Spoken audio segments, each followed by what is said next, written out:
நமஸ்காரம். 1000 நாமங்கள் 1000 கதைகள் 452வது திருநாமம் சர்வதர்ஷினே நமக. திருநாமங்கள் 451வது சதாம்கதிஹி முதல் 455 ஞானம் உத்தமம் வரை சரணாகதர்களின் தலைவராக திகழ்பவர் திருமால். திருவரங்கநாதனிடமே முழுமையாக ஈடுபட்ட ஆழ்வார் தொண்டரடி பொடியாழ்வார். அவர் அருளிய திருமாலை என்னும் பிரபந்தத்தில் எளியதோர் அருளும் அன்றே என் திறந்து எம்பிரனார் அழியன்னம் பையல் என்னார் அம்மவோ கொடியவாரே என்று ஏக்கத்துடன் பாடினார். மற்ற பக்தர்களை காப்பாற்றியது போல் வில்லும் கோலும் எடுத்தெல்லாம் என்னை காக்க வேண்டாம். அரங்கன் தனது வாயை திறந்து என்னை பார்த்து ஆழ்வீர் என்று என்னை அழைக்க வேண்டாம். அடே பையா என்று ஒரு வார்த்தை சொன்னால் போதும். நம் பையன் என்று பகவான் அடியேனை அங்கீகரித்த பின் இனி இவ்வுலகில் அடியேனுக்கு வேறென்ன வேண்டும் என்று கேட்கிறார்.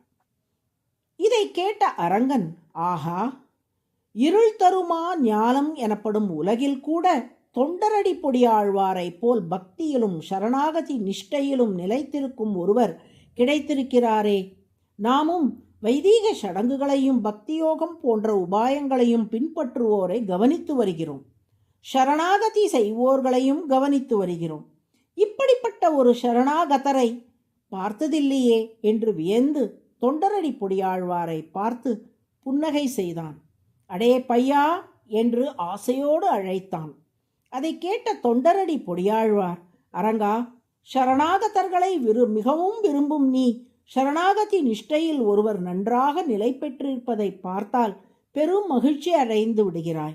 உனது மகிழ்ச்சி உன் புன்னகையில் தெரிகிறது என்று அடுத்த பாசுரம் பாடுகிறார். மேம்பொருள் போக விட்டு மெய்மையை மிக உணர்ந்து ஆம்பரிசு அறிந்து கொண்டு ஐம்புலன் அகத்து அடக்கி காம்பர தலை சிரைத்து உன் கடத்தலை இருந்து வாழும் சோம்பரை உகத்திப் போலும் சூழ்புனல் அரங்கத்தானே. அரங்கா, மேலெழுந்த வாரியாக தெரியும் இந்த உலகியல் இன்பங்களிலே நாட்டம் கொள்ளாமல் ஜீவாத்மாக்கள் அனைவரும் உனக்கே தொண்டர்கள் என்ற மெய்யறிவை பெற்று உனக்கு தொண்டு செய்வதே வாழ்வின் மிக உயர்ந்த இலக்கு என்பதையும் அறிந்து கொண்டு அவ்வாறு தொண்டு செய்யும் போது தனது ஆனந்தத்துக்காக தொண்டு செய்யாமல் உனது மகிழ்ச்சிக்காகவே தொண்டு செய்து வரும் சரணாகதர்களை பார்த்து நீ உகக்கிறாய். அவர்களின் சரணாகதி எப்படிப்பட்டது? காம்பர தலை சிரைத்து என்று குறிப்பிடுகிறார் தொண்டரடி பொடியாழ்வார். தலை சிரைத்தல் என்பது நான் என்ற அகந்தையை விட்டு இறைவனிடம் சரணாகதி செய்வதை குறிக்கிறது. அவ்வாறு அகந்தையை அறுத்தாலும் கூட ஒரு காம்பு நீட்டு கொண்டிருக்குமாம். அது என்ன காம்பு?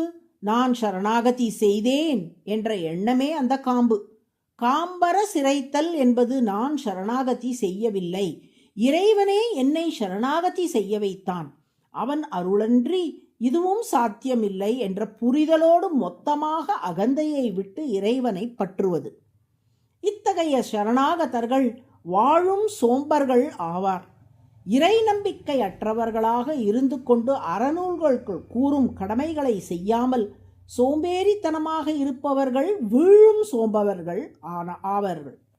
இறைவன் மீது முழு நம்பிக்கை கொண்டதால் முக்திக்கென்று தாங்கள் எந்த முயற்சியும் செய்யாமல் அரங்கனின் வாசலே கதி என்று அவன் திருவடிகளை எதிர்பார்த்து காத்திருப்பவர்கள் வாழும் சோம்பர்கள் ஆவார்கள்.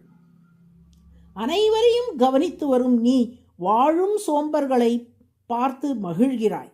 அரங்கா, அந்த மகிழ்ச்சியை உனது புன்னகையால் வெளிப்படுத்துகிறாய் என்று கொண்டாடுகிறார் தொண்டரடி பொடியாழ்வார். இப்படி கர்மயோகம், பக்தி யோகம், சரணாகதி போன்ற அனைத்து விதமான தர்மங்களை பின்பற்றுவோரையும் கண்காணித்து வருவதால் சர்வதர்ஷி என்று திருமால் அழைக்கப்படுகிறார். தர்ஷி என்றால் பார்ப்பவர், சர்வதர்ஷி என்றால் எல்லா விதமான தர்மங்களை பின்பற்றுவோரையும் காணிப்பவர். அதுவே சகஸ்ரநாமத்தின் 452வது திருநாமம். சர்வதர்ஷினே நம என தினமும் சொல்லி வரும் அனைவருக்கும் சரணாகதி நிஷ்டை நன்றாக நிலைக்கும்படி திருமால் அருள் புரிவார். நாராயண நாராயண.